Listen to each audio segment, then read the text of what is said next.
Alhamdulillah wassalatu wassalamu ala rasulillah wa ala alihi wa ashabihi ajma'in, amma ba'd. A'udzu billahi minasyaitonir rajim. Bismillahirrahmanirrahim. Rabbi shrah li sadri wa yassir li amri wa hlul 'uqdatam min lisani yafqahu qawli wa hayyikum bi tahiyyatil islamil khalidah ramza amanin wa unwanis salam. Assalamu alaikum wa rahmatullahi wa barakatuh. Obboleeyyan kiyya ka islama akkamitti naaf jirtan soomana waliin rabbiin soomana nuti soomanu jirru cufaatu nurraa haa qeebalu. Qiyaama keenya qur'aana nuti qaraane sadaqaa nuti rabbii jecha kannanne rabbi nurraa haa qeebalu. Yaada muraada keenya cufaatu rabbi nu haa guutu.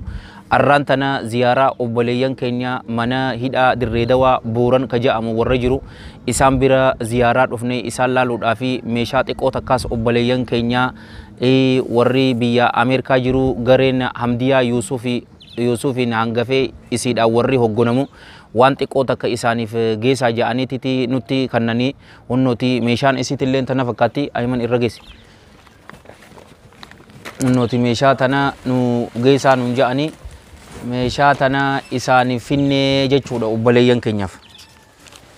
Ziyaaraatti dhufne rabbiin mana hidharraa obboleeyyan keenya cufaatu nuuf haa baasu xiqqoomaatu tuutu hafe tanaas inshaallah.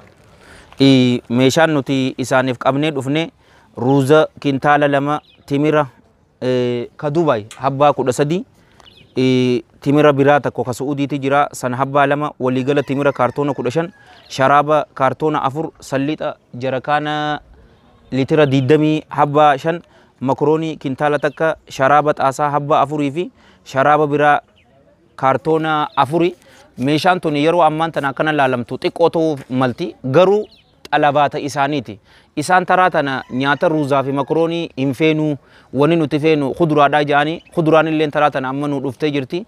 Ta dhuftu yoo rabbi jee inshaallahu ta'ala nuti tabinnee jira san isaan guyyaa biraatitti isaaniif hinna ammaaf waanuma hanganaa feena jedhanii jazakumullahu khairan barakallahu fikum.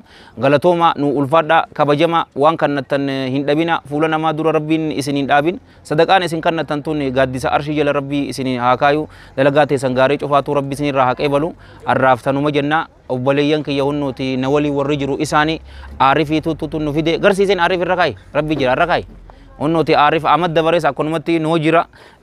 Kaameraamaaniin keenyalleen Ayman Mahammad Ayman Tahaa Madarzaa jira kudoo koodha. Obboleeyyan keenya hunnuuti waziirfaadha barbarree irraanfanne yaaboo barbarree illee nu fidee jira yoo as barbarree tana faa feena jaantaraa tana inninis mucaa ustaad isa haqe Ramadaani. Tanaafuu jazakumullahu khairan sadaqaa kannachuu tana rabbiin aadaa nuuf haa godhu galatoomaan isiniin jaa barakallahu fiikum rafa allahu qadrakum. Allahumma salli wa sallim wa barik ala sayyidina Muhammadin wa ala jamiil mursaliin wa akhiru du'awana alhamdulillahi rabbil alamin. Wassalaamu alaikum wa rahmatullahi wa barakatuh.